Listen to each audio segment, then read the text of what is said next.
thoughts, views, and comments expressed by the hosts, guests, and callers on Beyond the Headlines are not necessarily those of management, ownership, or production unit of the Verizon Media Group. Beyond the Headlines is a production of ILTV Studios and cannot be reproduced or represented in part or entirety without express written permission of the Verizon Media Group. Beyond the Headlines is the intellectual property of the Verizon Media Group. Copyright 2021.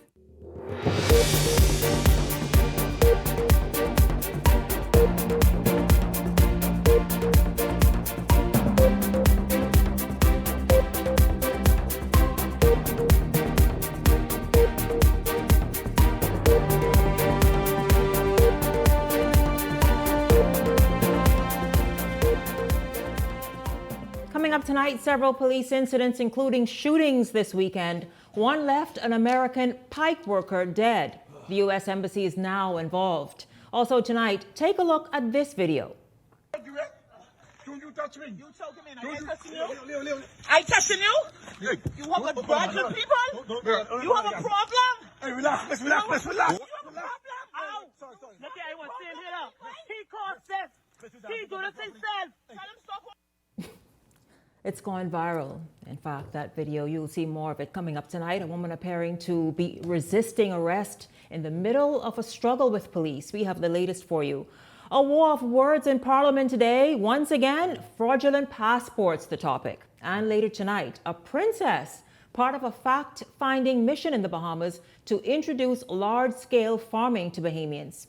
We have it all straight ahead for you tonight. This is Beyond the Headlines. Good evening. I'm Shanique Miller. It's great to have you along this evening. The U.S. Embassy is calling for swift justice after an American man was shot and killed by an off-duty police officer. There are numerous questions tonight over what led to the deadly encounter. As we hear from Linton Ritchie Jr., accounts from eyewitnesses and authorities appear to conflict.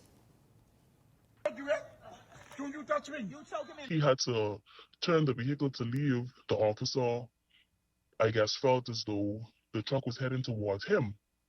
So the officer moved out of the way and then approached the driver's door, opened the door, grabbed the victim, and discharged his firearm. An eyewitness giving their account of what they claim took place when an officer reportedly killed a man at the Plantation Bar and Grill on Saturday evening. That account, however, slightly differs from what police reported on scene. The officer felt that the vehicle was coming at him in a threatening manner. He then fired one shot, fatally wounding the driver of that vehicle. Chaos erupted after authorities say a confrontation broke out inside the establishment moments before the American national, now identified as Cody, a Florida resident who was working locally with Pike Corporation, was shot dead. The witness claiming that a verbal altercation allegedly began between the victim and another patron, an encounter not captured on camera. While they were arguing, the victim pulled out a knife, and the security being there, he saw him take the knife out and went in to take the knife from him. After he took the knife from him, they still were arguing. After all parties were escorted outside of the establishment, the eyewitness says the officer in question reportedly attempted to force the victim and others to leave. After the deadly shooting occurred, the eyewitness alleges that medical professionals on scene attempted to render assistance to the victim. There were two women who went to assist the victim. They checked his pulse, which they said was faint, and they attempted to apply pressure to the wound. They were told that they could not assist with applying pressure because it was still an active crime scene. The nurses explained to them that if they didn't help, then he would bleed out before the ambulance even arrived. Two other men assisted to help, but they were handcuffed. Eyewitness News understands that the victim's brother and another Pike employee attempted to intercept but were arrested. Following Cody's death, a GoFundMe with the goal of $45,000 was launched to cover, quote, immediate expenses for Cody's expecting wife. As for the investigation, and if authorities are maintaining their version of events. Well, again, we are in the investigation. Once the investigation is finished, as you know, the matter will be turned over to the coroner. What a troubling story. It really would be very, very interesting to be able to get to the bottom of it and hear fully what took place. But, you know, again, just troubling. plantation with its issues and the police arriving and then it ending up with one man losing his life. We're going to jump right in this evening. Welcome to Beyond the Headlines, contributors Leslie Miller and Glenroy Pratt. Good evening to you, gentlemen. Good evening. Good evening, Janae, and good evening, Bombs. You know, it really, you don't want to be presumptuous and say something that it's obviously an active investigation, but gentlemen, the U.S. Embassy is involved, asking for swift justice. A police officer pulled out his service weapon and fired a shot after those men got into an argument and fight with other patrons. Your thoughts on how this all played out, how it's looking, just how it sounds? You know, before we jump to any kind of conclusive thought process, obviously this is an alarming situation, and obviously it has an impact on us one way or the other. It's unfortunate that this young man lost his life, and I hope that whatever transpired, you know, would be somewhere a justifiable action would have taken place, and not just acting out of, you know, just being Emotional. afraid and emotional. But, you know, this is likened to the incident that transpired sometime in Minnesota with the ICE agent and the vehicle coming up, the gentleman, Yes. or the lady. Yeah, that came to mind as well when I heard that. Yeah. As it is stated, you know, but obviously there are eyewitness accounts that will speak to it, and obviously there are incidents like this that will require a complete, thorough investigation before any conclusions are made. It's just unfortunate for all parties involved, and I'm hoping that justice at whatever level prevails, and that, you know, that the true results of what transpired is clearly understood, and clarity is gained for all. I agree. Leslie? You know, this is a situation that is really confronting us as a people. You know, a U.S. citizen that was shot with off-duty police who had a revolver in his possession. The question is, was this other gentleman, was he armed or what? You know, how did this incident took place? And this anonymous spokesman, was he there at the scene? You know, this needs clarification, and the Commissioner of Police has a hell of a job to do on officers to get to the bottom of this, to ensure that justice prevails to the end matter. You know, you have a foreigner here. I'm working for Pike. That's the company that's assisting the Electricity Corporation in getting its program together. They deal with all the high tension wires and the like, running from Clifton up to Big Pond. This is a serious matter because it involves now a foreign national from the United States. And you know how the United States is going to act when you take the life of one of their citizens. This is a very, very serious matter that shall not be taken lightly. All the facts should be made to the public as it is, and those responsible will have to suffer the consequences, whatever it may be. Absolutely. You know, it is a serious matter. We know the fallout and how that can be, but also we hope to get to the real story so that if there is punishment and so that everybody is just moving forward on an even footing, knowing exactly what took place and whether or not that force was necessary. Was it warranted? Yes, You know? and was it warranted? That's the question. Was it warranted? Absolutely. Well, tonight, 2 police-involved shootings in just 48 hours. I'll tell you, to see it come through on the police group, it was just alarming.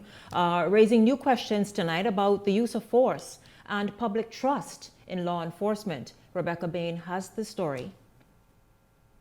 Police officers are trained, very trained and skilled. Please do not engage the police. If you engage the police, then police will defend themselves.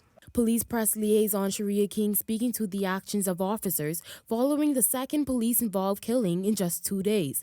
The latest incident involved an off-duty officer who fatally shot a man police say attacked him with a cutlass during a confrontation near Montague Motors off West Bay Street. Minister of National Security Wayne Munro also weighing in backing police. Somebody attacks you with a cutlass not only the police, but a private citizen has a right to defend themselves. But public reaction has been mixed. Another weekend shooting which left a Pike employee dead, adding to growing concerns about police use of force. Some residents questioning whether different tactics, including de-escalation, could have been used. So why the police don't have tasers or pepper spray or whatever the case is, it has to be a different way where they can resolve conflict interest without pulling their guns. They always say the public needs to do conflict resolution and all that, but the police need it just as much, because if they pull in the trigger quicker than us. Others going further, raising broader questions about transparency and trust in police investigations. However, at this time, there is no evidence to suggest any wrongdoing or corruption in either incident. They know the good cops, they know the bad cops. They got to start talking on the bad cops, because it's the bad cops that making them look bad and not the good cops. Once one bad apple spoils a whole bunch. Police say investigations into both matters are ongoing.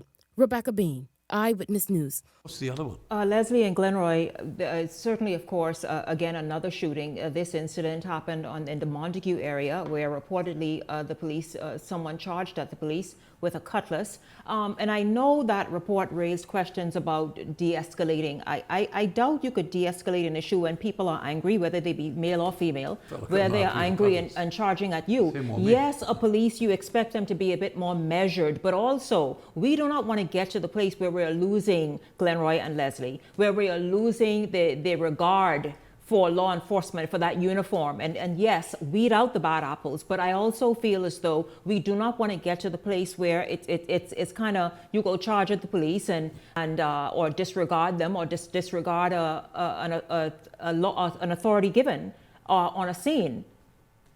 Well, you know, one of the things is in this incident, and this goes back to the same point I just made previously, we cannot be expeditious in our resolve in a way that has seemingly favored the American citizen, or the Bahamian citizen who was killed by the police officer.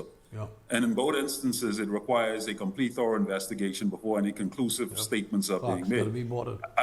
I'm listening to the minister, and the minister is making a conclusive statement about the fact that the police officer was charged. Obviously, that was stated, and I respect that. But at the same time, you cannot just conclude and make that statement that is all the details that transpired.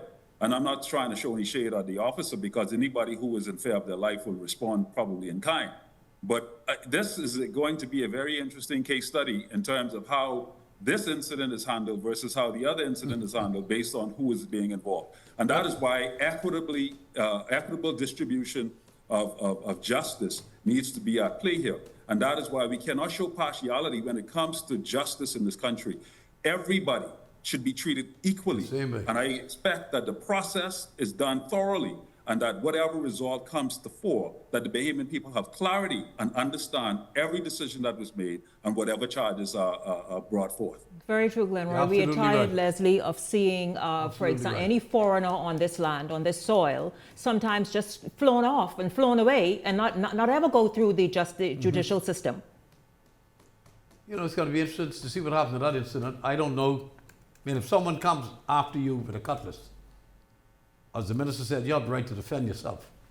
Whether you have to kill the person or wound them, one would assume that an officer, a trained officer, should know where to shoot. You know, shoot him in the arm or what have you, to, you know, stop the guy from coming any further. I don't know, maybe there's this situation with being trigger happy. Also got to be investigated too. You know, but Bahamians are becoming so violent now.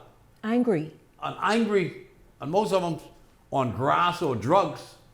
It sets you damn crazy, to be honest with you, man. I got a call on yesterday. A friend of mine's son, he's in the States, and his son girlfriend is calling me to say he's trying to chop me up with a cutlass at the door.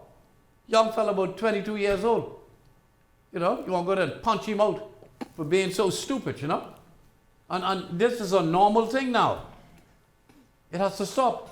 We as society got to live with each other and love each other and show more respect and deference for justice and not try to take the law into our own hands. I agree, Leslie. And also the thing that's also becoming more and more frequent, a disregard for authority figures. And yes, we can all say there's crooked police officers and they do this and you're right, you're absolutely right, 100%. That is not to say, though, we become a lawless society that disregard that uniform. But with that said, get this. Meanwhile, a viral video capturing a policeman seemingly manhandling a woman is sparking outrage tonight. The video shows the policeman forcefully pinning her against a vehicle during an attempt to detain the woman, who also seemed to be resisting arrest. However, things intensified as the video continued. It shows the woman grabbing the officer's vest, while further escalated the altercation. The video further shows another officer seemingly attempting to de-escalate the matter, but his efforts fell flat as his colleague followed through with his attempts to arrest the woman, who continued to resist and push back. She got all the top off. What the hell? Now, Eyewitness News reached out to authorities on this matter. Okay, she got a growl. This as questions were also raised about the woman's body parts being exposed. Authorities say they are reviewing the video. This is a story we will continue to follow. Leslie, you mentioned that this woman, you know, she is just wearing a bra. I saw something similar just this weekend on social media in the United States, where a woman appeared to be just a little mentally challenged or perhaps having an issue. And she was wearing a bra, her pants was inside out, and also just resisting the police and resisting an order given to her. And she was tackled, and she was tased or tasered and then tackled to the ground. You know, my thing is, what is it that you expect when you're gonna act like that, and when you can, and we don't know, again, we don't know the story. We're not trying to jump to conclusions. I feel as though there's a way, though, to respond to perhaps an order given. Well, again, this is another incident that doesn't look good in some sense of the word to the police officers, even though they may have been justified in their actions. Because of the complete difference in terms of how one is expecting the other to behave, because the other officer seemed to suggest in his trying to stop his colleague that something is being done that shouldn't be done. Obviously, there is some level of disregard and disrespect towards police officers in this country, and that's a fact. And in some cases, some officers have created such a level of disrespect because, you know, it's supposed to be equally given, and in some cases, some of the way they speak to people, you know, is wrong as well.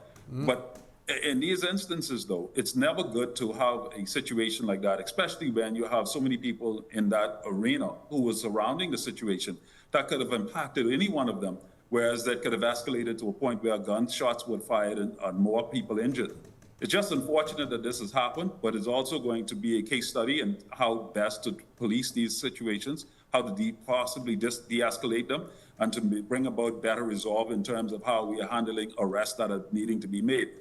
There's just too many but there's issues no, but, here. but Glenroy, we could all sound very textbook and say that while you're sitting on a TV screen on a Monday night after 8 o'clock, and me or Leslie can sound that way as well. You be out there with an angry, aggravated society and trying to bring about law and order, or be an angry police officer who feels as though he or she is underpaid and they could care less and just trying to get through their work hours. I mean, it's a whole lot of anger among these people out there.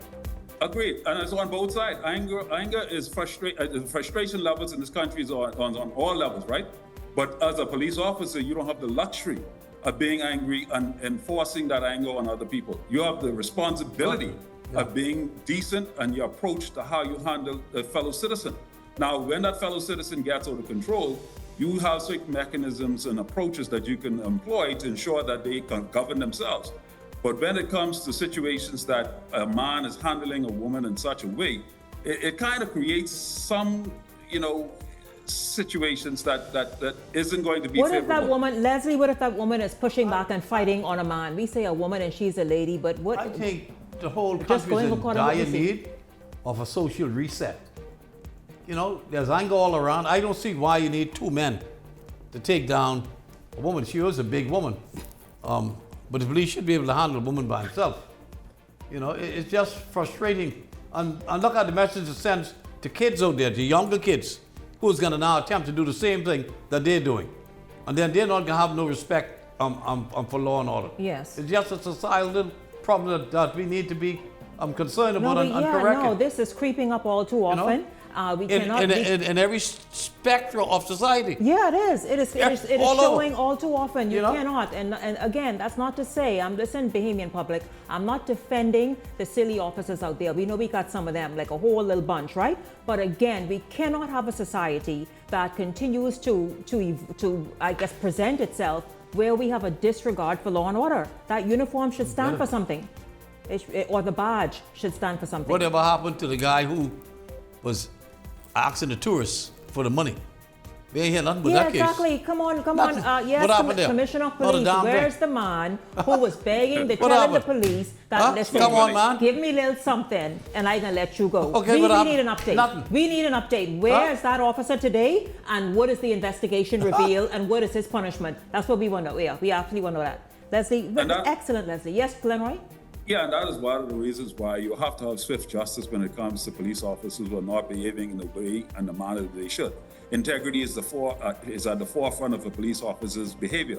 And when they are out of line in that integral process, then obviously they got to face the rules. But, yes, and I agree. There are Bahamians out here who are very rude and disrespectful towards police officers. But the police officers, as of late, have been getting a black eye because there's just too many instances where they have been involved Cross the line. Part of certain situations that is actually giving the police institution a bad name. That's happening everywhere. So get rid of them. That's happening. Get and bring in who, Leslie? Clean house. Hire who? A couple better ones, I hope. To go on them? Like hire who? Beyond the Headlines is back right after this. I don't know what that.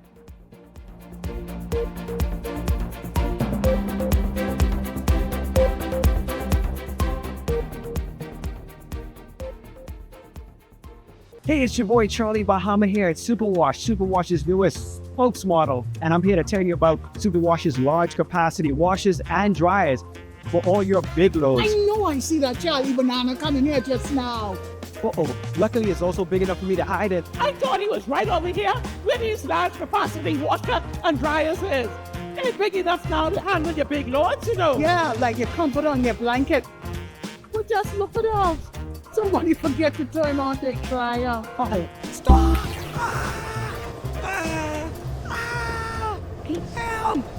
You hear something? Yeah, that's the sound of clean. Superwash washes you, processes you, and entertains you 24/7. In a world of imagination, even a little mess can be part of the adventure. But for a truly royal snack, we need a clean slate.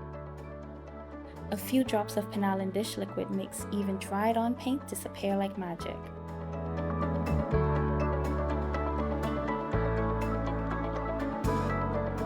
Penalin dish liquid, powerful cleaning in 3 fresh scents.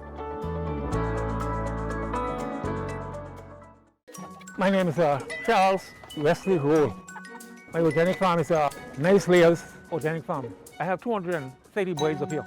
I give them fresh water, pumpkin, lettuce, cabbages, all the vegetables. Anything what I eat, they eat. Right now, we sell the eggs for $7 a dozen from Monday to Friday. On Saturdays, you can get 4 dozen eggs for $21. I'll be located on Jamaica Road, the western side, Silverstone Primary School. Hey, it's time to lock in your vote. Your vote is your power. With the new boundaries in place, you may need to transfer or confirm your voter registration. And if you have never registered or didn't plan to vote, don't get left out on one of the most important decisions of your future. Make sure when election day comes, you're ready to say, your say, your vote, your choice.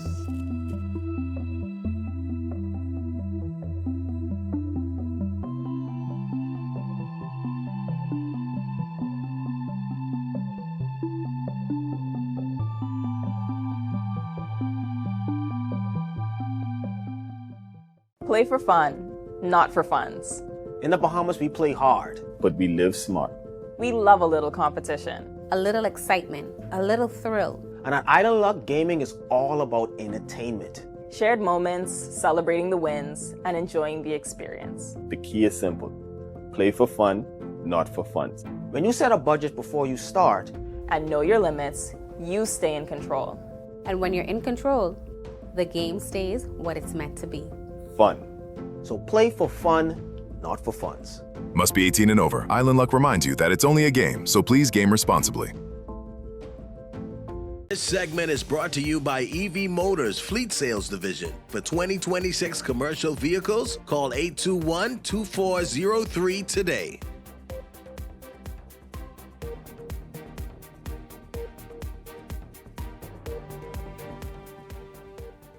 Welcome back to Beyond the Headlines. It's good to have you all tuned in. This evening, the political tug of war over alleged fraudulent passports intensifying in Parliament today as Deputy Opposition Leader Shannon Dawn Cartwright raised concerns, drawing a response from Deputy Prime Minister Chester Cooper and a strong reaction from Opposition Leader Michael Pintard. And as responsible leaders on the other side, if they have information that's relevant to an investigation, they ought to provide it to the police and the proper authorities and stop fear-mongering, Mr. Deputy. They're politicking and fear-mongering. If you have information, give it to the police. When I last spoke in here, I laid on the table of the House of Assembly, Mr. Deputy, a document that this side insisted, one, didn't exist, but we laid it on the table. So when the member starts talking about get it to the relevant authorities, we are fully aware, Madam Speaker, that the relevant authorities have the information. Madam Speaker, in fact, it's the relevant authorities who provided us with the information because they certainly did not have confidence that this government was going to address the issue. This led to National Security Minister Wayne Monroe defending the investigation as he revealed the concerns of passport fraud has surfaced long before the current Davis administration came to office. He flouted 300. He's not produced 300. The authorities have said that it was 98 that were forwarded from 2005. By all accounts, Mr. Deputy Speaker, this is the amazing thing. This was happening under this administration,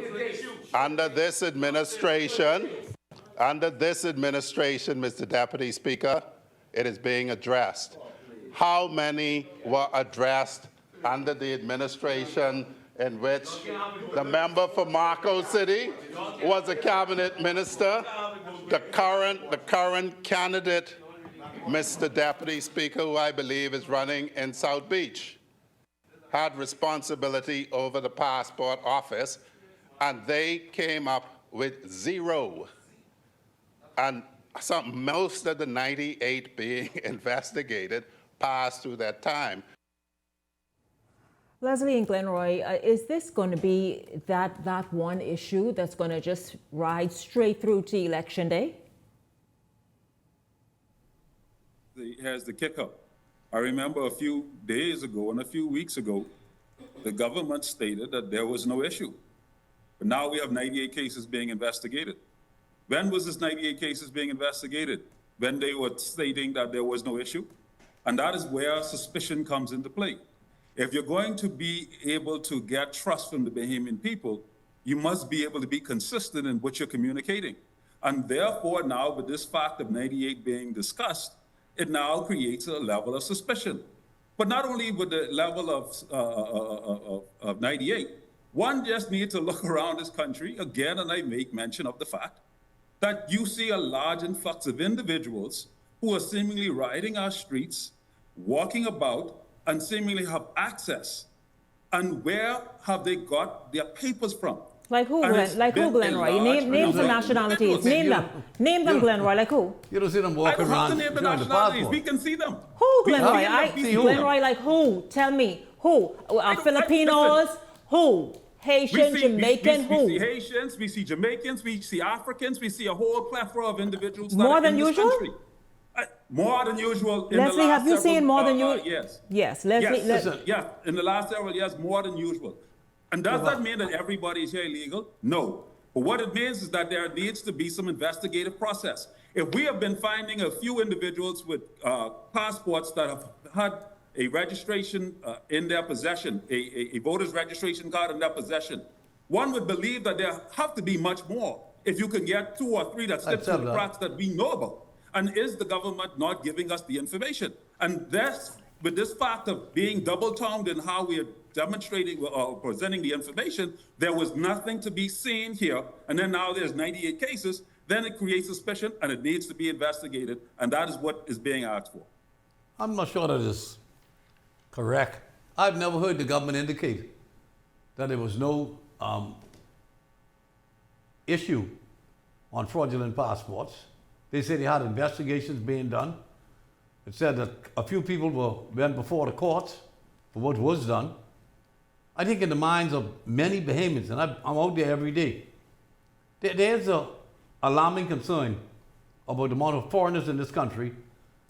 Now, whether they have fraudulent passport or proper passport is a question unto itself, because people want to know that when you see those pictures in the newspapers, which is every day, they need to appreciate that those persons in the newspapers but have already went through the process of being approved by the cabinet of the Bahamas to be a citizen of the Bahamas, and it's placed in there for one reason: for any objection, any possible objections, unplausible objection that a Bahamian would have for that person who's trying to register as a citizen of the Bahamas.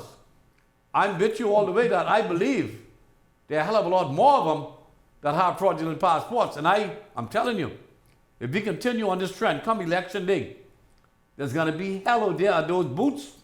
If you see Haitians and other persons come there with passports that is not speaking English, there's going to be some problems. And some of the problems would be like with a person like myself. If I go there and see a guy there only speaking Creole and I ask him, well, Chief, you know, where you live and what's this? And if he can't give me a sensible answer and can't speak proper English, I'm prepared to take his voter's card and ask him what you don't vote in my country. Many people have stated that to me, say, Mr. Miller, there can be problems. So this matter really needs to be addressed and finished with, hopefully before the gun is fired, and that's going to be very soon, as I understand it. So it is an overwhelming problem. I accept that. But I think we need to figure out who these people are. First of all, how could you give a man a $9,000 bail when he has had 2 passports and went to court, and the court says, okay, come back in 3 months, and the bail is $9,000. He should be a foxhole, should serve at least 30 years for it, be deported from our country, and those who assisted him should be likewise deported. Exactly, Leslie. Also those who assist, those who facilitate serious as far as I'm concerned. Who are the individuals who gave it to them? Who are the individuals that they got straight to? There's a racket. There's a racket. That is the problem. It's a huge money-making venture that many Bahamians are involved in. But again, well, allegedly, the minister is downplaying it. He's saying that the government has brought about this incident. And Glenroy, behave. Stop. Glenroy, I have had on the show several times. Glenroy, I have had on the show several times the chief passport officer who says, and I do believe Nicholas Simonet. He was then tired from campaigning out on Saturday. That's what it was. That's him. That's usually him. Apparently, we all understand how that goes. Glenroy, I have had on the show Nicholas Simonet, who has said time and time again that he himself is responsible, one, for reinforcing and reinstating some laws that were relaxed. He's done a wonderful job. And also getting people to the police when they were found to be in violation of the law. Nicholas Simonet has done this, and this is why we can see what we see. But guess what? Tomorrow evening, by the way, everyone, my special guest right here, 1 hour, Michael Pintard. That's right. The leader of Her Majesty's loyal opposition will be my special guest. Now, let's go in. Speaking of Michael Pintard, many people impressed with his speech and his pitch to the nation on Saturday evening as the Free National Movement officially launched its 41 and election campaign. Here's that story. The Free National Movement's campaign launch now in the rear view, but beyond the energy and political rhetoric, Bahamians! The night was heavy on policy promises, with housing taking center stage. We are absolutely confident that in 5 years working with the private sector that we can build at least 5,000 homes in the Commonwealth of the Bahamas. We have the talent. The private sector has the money. We can do it. FNM leader Michael Pintard's also defending the target despite critics calling it overly ambitious. For those who say that that ambition is too big, we say your hope and confidence in our people is too small. The promise bringing back memories of past FNM housing plans, including the Prospect Ridge development, which never materialized under the Minnis administration. But the FNM argues the current government's housing efforts are falling short.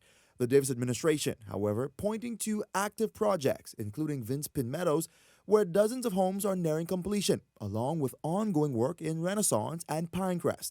Still, the FNM is pushing additional incentives. If you construct apartments for low and middle income renters, the FNM will reward you with a 10-year real property tax exemption. FNM is going to make VAT rebates for first-time home buyers immediate and digital. On cost of living, Pintard also signaling expanded value-added tax relief, arguing the government's current measures don't go far enough. We do not believe that VAT should be on the variety of items that's healthy and good for our people. Not on the electricity, not on medication, not on feminine hygiene products or foods, healthy foods. We make that commitment to you. Turning to Family Island challenges, the party says it has solutions to improve access to banking services. If you have challenges with your government because your government left you in South and Central Andros with no banks, I just want you to know we're going to make sure you have a bank in South Andros. The FNM also promising stronger legal protections for whistleblowers amid recent controversies involving government officials. We will strengthen whistleblowing protections, including ensuring there is a single whistleblower hotline across all government activities, that whistleblowers have appropriate statutory protections.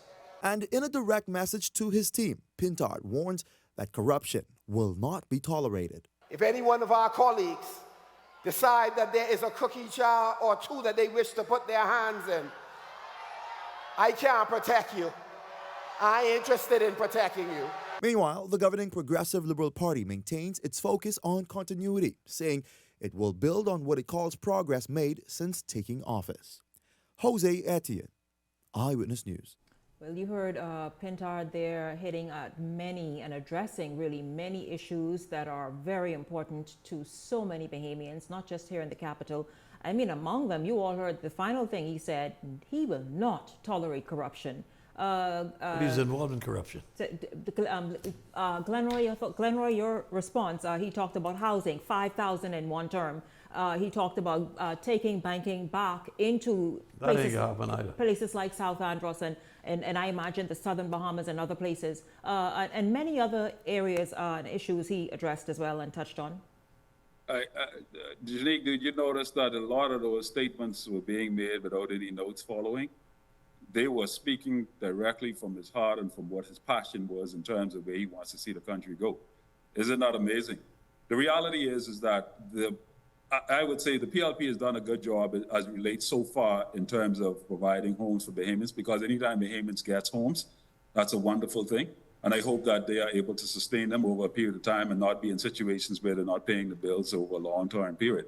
But at the same time, the government, in terms of what the opposition is proposing, is a wonderful idea as well, because obviously the aim is to ensure that Bahamians are moving away from this renting concept, because the average rent right now is a mortgage payment for many individuals. Easy. And if this continues, it's going to bankrupt many Bahamians over a long-term period, and they won't have anything to show for it at the end of their retirement years, which will become a burdensome experience for the Bahamian public taxpayers, because we will have to fund those scenarios because they don't have any place to rest their heads.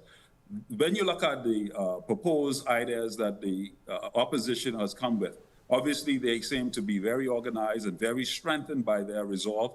And the presentation presented that evening, on Saturday evening, shows and demonstrates that they mean business, they come to work, and they seemingly are very fired up and ready to go. I think we need to get back to reality, though. The F&M run this country for 20 years and never built 500 houses in the 20 years that they were head of government in this country. Now all of a sudden you're going to build 5,000 homes in 5 years. In whose lifetime? You know, you can come up with all these beautiful, wonderful things to see, but the records speak for itself.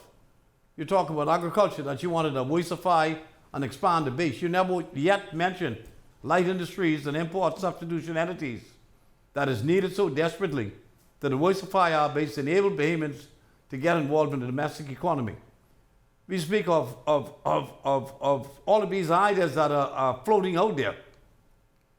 You're going to provide these people with affordable houses. You know, people not going to believe some of this, but I believe from my own experience from going around door to door and just with every constituency. Do you realize that more than 60% of Bahamians probably live in apartments? Do you realize that those young children are never going to get an opportunity to own their own little piece of land, to go in their backyard and play with their friends, to play with their swings, because most of them live in apartments, and I find that horrific. Leslie, that's no new idea, though. But that's not a new idea. That is the reality anywhere in the world today. But let's be realistic with it. So what are you going to do? Put them in there for free? No, you can't put them in there for free. But let's be realistic. But I'm saying, he's not going to accomplish 1,000 homes in a year. Oh, how many? Well, they say 5,000. What I'm saying, gentlemen, is this. The housing situation where people cannot build or purchase the average person a house is a reality anywhere in the world right now. Yeah, but I mean, there's nothing that's synonymous to the Bahamas. It's an issue everywhere. We need to the deal with it. average person cannot go and purchase a home or build a home right now.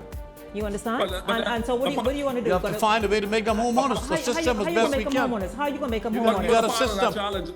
I hear Mr. Miller talking about the F&M having built home in a certain amount of years, but the F&M had challenges in terms of the time that they were governing the country as well, because there were insurmountable challenges that they faced in the time of governance, right? That no other government has faced. But you're talking about the last 5 years undiminished, you mean? But at You the mean same undiminished? time, if we are talking about the fact that homes were needing to be built, it's a sad indictment that the PLP has been running the country more years than the F&M, and we still have a situation where a lot of Bahamians don't have their foothold on homes and access to homes. But not only that, there are a lot of empty and repossessed homes as well, eh? There are a lot of empty and repossessed homes as well. I didn't hear you. I don't want to know government is. I don't want to know Glenroy and Leslie. No government is in the business of actually giving homes away. Not giving them away. Listen, the government provides the land for free, you know. I wonder if you all know that the land is provided for free. But that's what Pintard said. Pintard said they are going to give Bahamians land.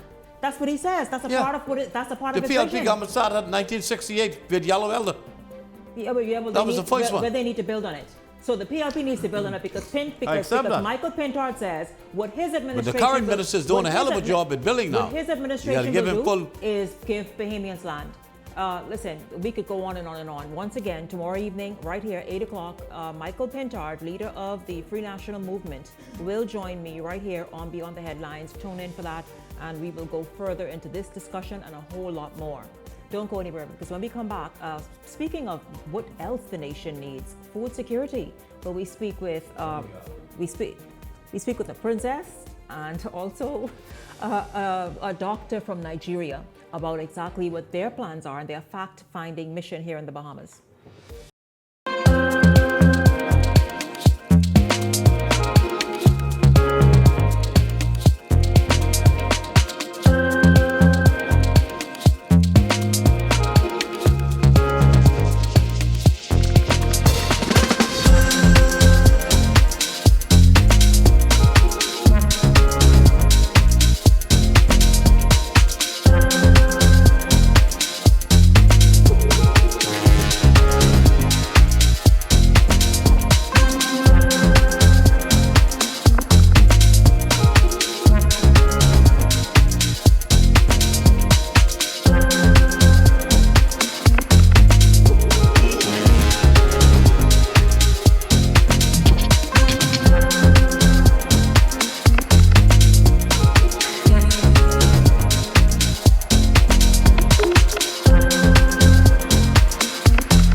Wealth should not only belong to a select few.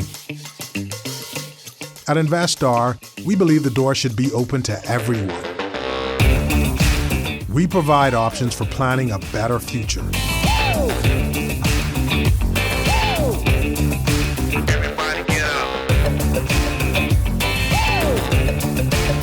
Our investment funds are designed to assist you in reaching your long-term financial goals.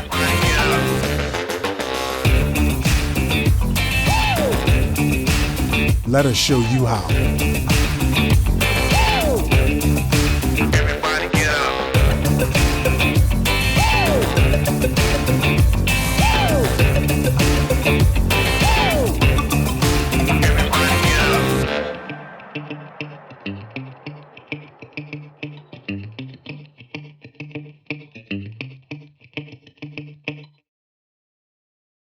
The race to 2026 is heating up, and the nation's voice is louder than ever.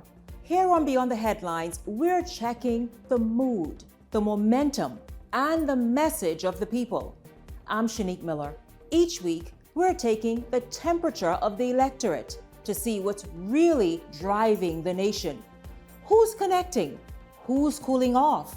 What issues are heating up ahead of 2026? This is Temperature Check 2026, where journalism meets the nation's heartbeat.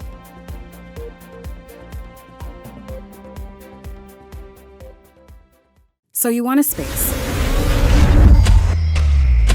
but not just any space. You need something with a little more potential. So how about 1,000 square feet of room to play with? Superb audio and video production capability, digital LED wall, full lighting grid, and about 124 seats to accommodate a full studio audience, with so many other features. Make us your home for your next concert, conference, and so much more. Honestly, the possibilities are endless. Here at ILTV Studios, we'd love to bring your next event to life. So what do you say? Do you want our space?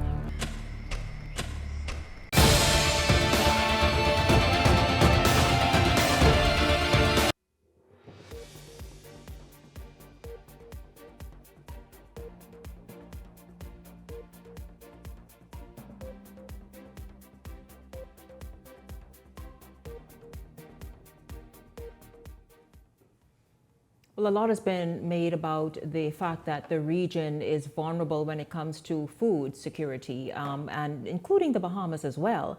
And if these ladies have their way, that will be remedied very soon. Dr. Moji Davids, president of the International Agripreneurs, managing director of Extra Large Farms and Resorts in Nigeria, is joined this evening by Her Royal Highness Princess Maradun.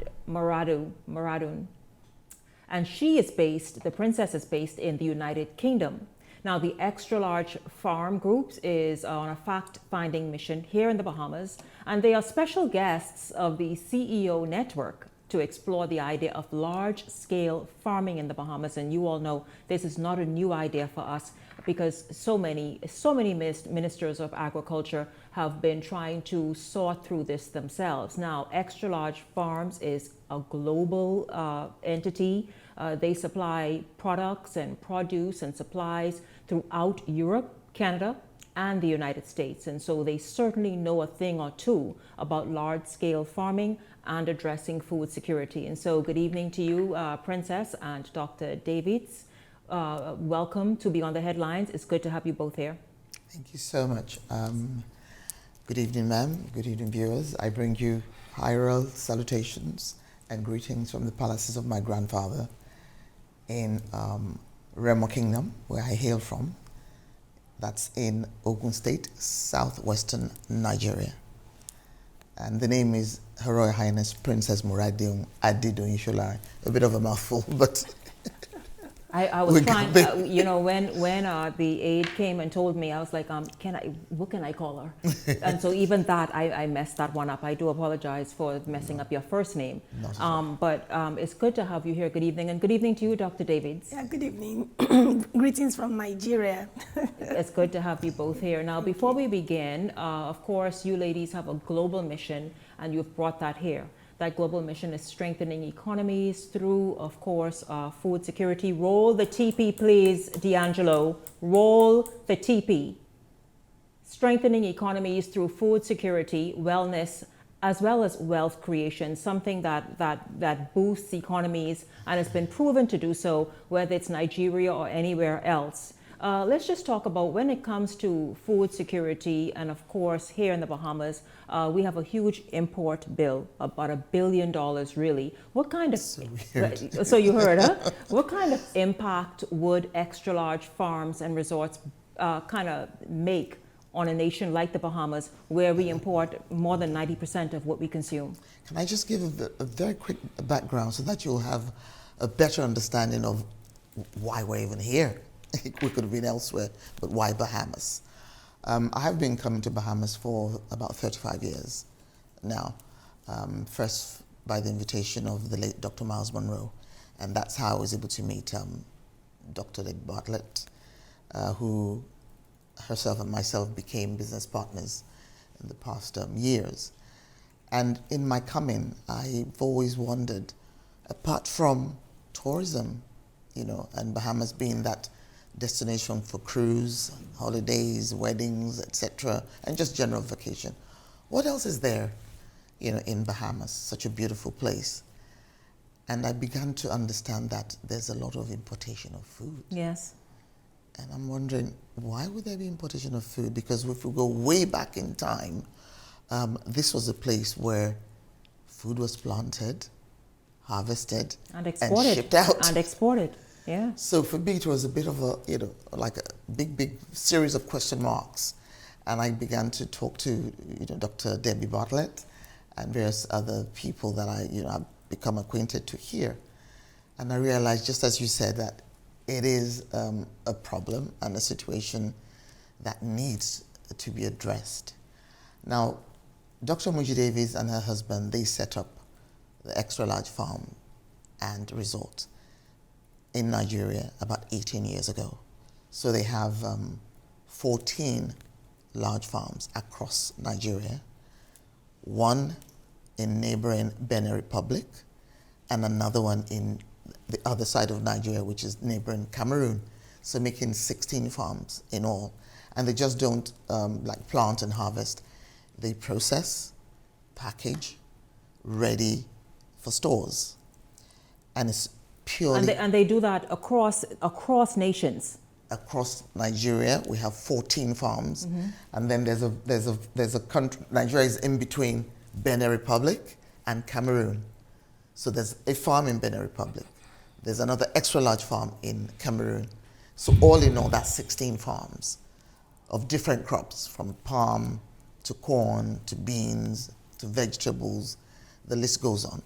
And we have, I think, over 16 items that are processed, packaged, all organic, and that I eat their food, you know. And so I just felt, you know what, there's something we could do to build the bridge, first of all, between Africa and her diaspora. That's number one. Number two, something that would also be of mutual, you know, benefit for Nigeria itself and Bahamas.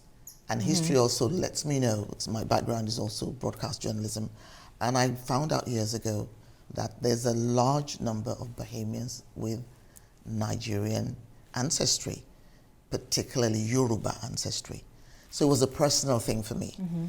And as a princess, as a royal, you also have duties in building bridges, in forming alliances to do with wealth creation, trade and investment, exchange of, you know, culture, tradition, etc.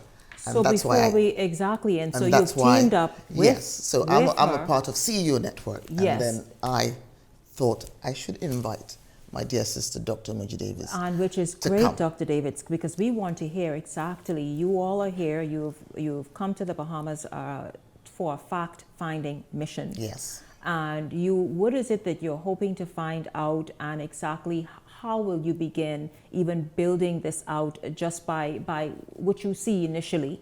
And how would this look? Thank you very much. Excuse me.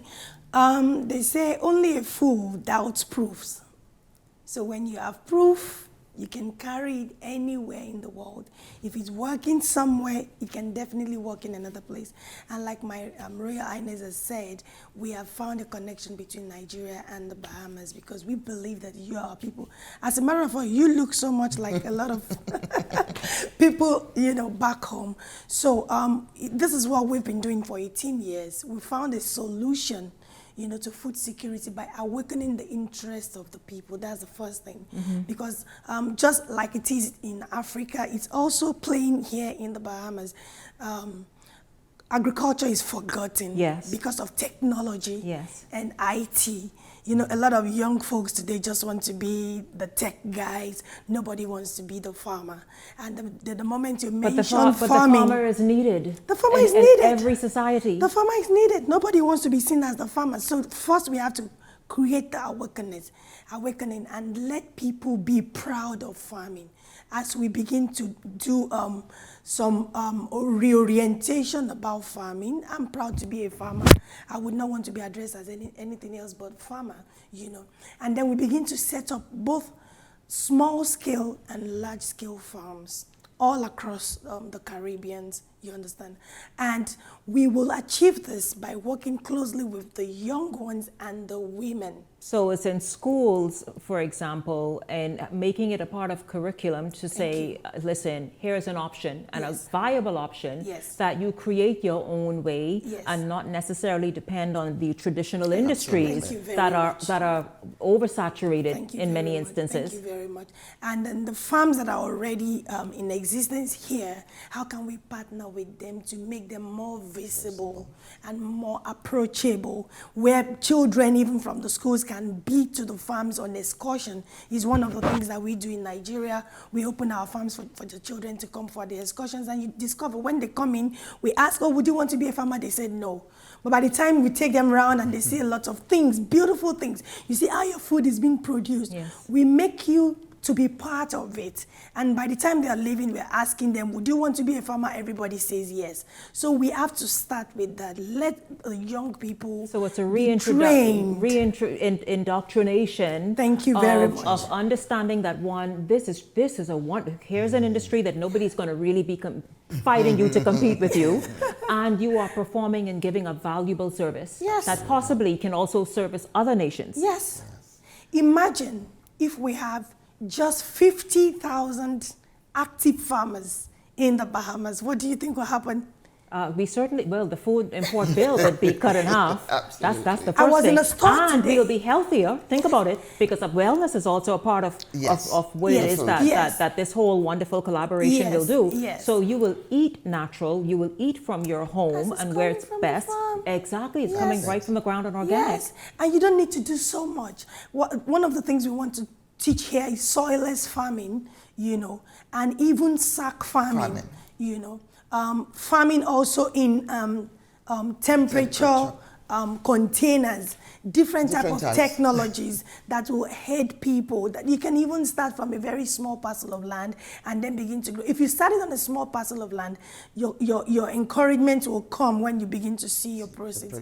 And we're going to start with very low period produce, something you can plant and begin to see your harvest within 2-3 months. It awakens the interest. You have a taste. You check what you've been buying in the stores. You check this one that you're growing. You see the difference, because organic is in the taste. You can't tell anybody about it until you've had a taste of it. And then it brings us also to wellness. We're setting up, you know, in collaboration with farms here, you know, wellness farms. We have discovered some secrets about wellness in your food. I'm a living witness that you can eat your way to wellness. I was diagnosed with fatty liver many years ago, and it's a disease you have to live with, you know, all the rest of your life. But I said, no. What's the solution? What caused it? Food. So if food caused it, food can cure it. And that was when I came to the reality of the fact that if I pick something to eat in my hand, if it's not from the ground, it will soon take me to the ground. So we have to wake up and say no to laboratory processed food, chemically over processed food, and go back to nature, to our soil, and the way God has designed it. Imagine from your apples that you eat piece of apple, you finish it all up. And you have a little seed in there, and you go ahead and plant that again. But it doesn't go wasted. It comes back multiples of hundreds, and that for many years. So why are we wasting our potentials? This is legacy that God has given unto us. We have to awaken ourselves to the reality and begin to work with it. So we're calling on all organizations. Well, I know that you are initially here, obviously, at the invitation, as I said, of the CEO Network and Dr. Debbie Bartlett. However, what is planned, even in this initial fact-finding visit, to be able to begin bringing people together to discuss these ideas so people can say, there is something that's possible. Yes. We've had a few meetings thus far, with government functionaries and various organizations. In fact, we've had a packed couple of days. Yes. We've had like 6 meetings already. So there is interest, and people are very receptive and very excited, just as we are, to ensure that we bring about a change that will give us a better quality of life for all, young, old, and the coming generation as well. And as you said, Dr. Davids, health is on what's on your plate. Yes. And Princess, you said even in London, you eat from the extra large farms. Talk about the economic impact that extra large farms and its 16 locations throughout that West Nigeria. Africa. How have you seen it played out in the economy that the Bahamas can, once we grab hold of an idea like this, can experience as well? The intersection of agriculture with wellness and tourism, adding value to it, that's what we've brought. It's not just about agriculture, because most times if it's just the cultivation or animal husbandry and you don't look at how to add value to it, you will end up poor. In our organization, we have over 1 million subscribers who eat our food every day from about 14 nations across the world, mostly Nigerians and people of African descent, in all those countries, including the USA, Canada, and UK. And what we've discovered is that, by bringing this community together, that's what we did. First, we did away with the market. And that is one of the things that we want to teach the people of Bahamas. A farmer who wakes up to put all his labor into the farm activities only to meet the general market demand will always be poor.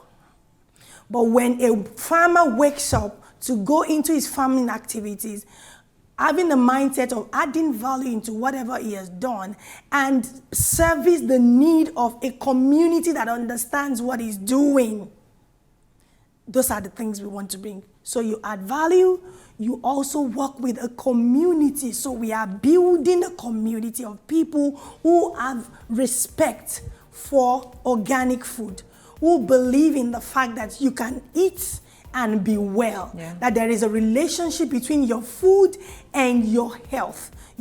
Where your food is not just for the tummy to be filled, but food is for us a medicine.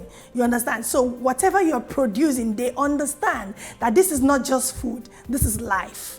So they're able to pay the reward that the farmer deserves, because farmers are grossly underpaid anywhere in the world because people do not appreciate the value of what they bring to the table. So those are the things that we are teaching. And farmers, don't go to the farm just like that. Add value to what you're doing. Let's create wellness farms. Let's create food for wellness communities. So it even becomes a niche tourism experience because there can be tours and so much where people, we call it agri-tourism. And Extra Large proudly celebrated the first ever World Agri-Tourism Festival in Nigeria, and we extended that to the UK and Canada last year, where we're having it every 2 years, just telling people that there is much more to a Greek than just food production. Even tourism in agriculture can still bring a lot more, not just because of the money, but because of the awakening of the interest of the people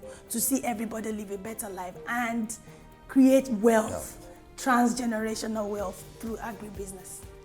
I thank you very much, Princess. Thank you so much. And Dr. David, I call her name because I could pronounce that. No problem at all. Princess Thank and you Dr. indeed. Davids. Yes, please. Thank you very much. This is interesting. I don't know. I'm sure people want to know where you all going next. Maybe they can get in on some of those meetings before you leave. I'm a part of the CEO network, so I brought my sister to the Bahamas to share this. But we're going to be here for the next couple of days. They could contact you. They could go on our website and send a message. Yes. What is the website? What's the website of CNET? Or you can just go to Extra Large Farms Extra Large and Farms. Resorts. Yes. Extra Large Farms and Resorts. You can go on that and get some information, perhaps comment. Somebody will reach out to you. Instagram, Twitter. Yes. Okay, excellent. Looking forward to hearing more about this, by the way. Yes. We want to say a very big thank you. Bahamas is not just beautiful to see, but the people are much more beautiful. Oh, yes. And I said to my sister, I said, if you think you're nice and kind, go to Bahamas because you see another degree of kindness here in Bahamas. You are wonderful. We certainly intend to make our visitors feel welcome. Thank you and so especially much. those who have adopted the Bahamas as their own all these years. I love Bahamas. Yes, thank you. Thank you once again, Princess Muradil. and also Dr. Davids. Yes. Thank you very, very much. Thank you. I want to say a huge thank you to all of you this evening for tuning in. It's certainly been awesome having you here. Of course, my Hot Topics panelists at the top of tonight's show, and then of course this wonderful opportunity with Extra Large Farms and Resorts out of Nigeria, and of course the Princess out of the United Kingdom. Thank you both very, very much once again, and of course to you for watching this evening. Good having you along. I look forward to seeing you right back here tomorrow evening. For the entire Beyond the Headlines team, I'm Shanique Miller. Make it a great evening, everyone.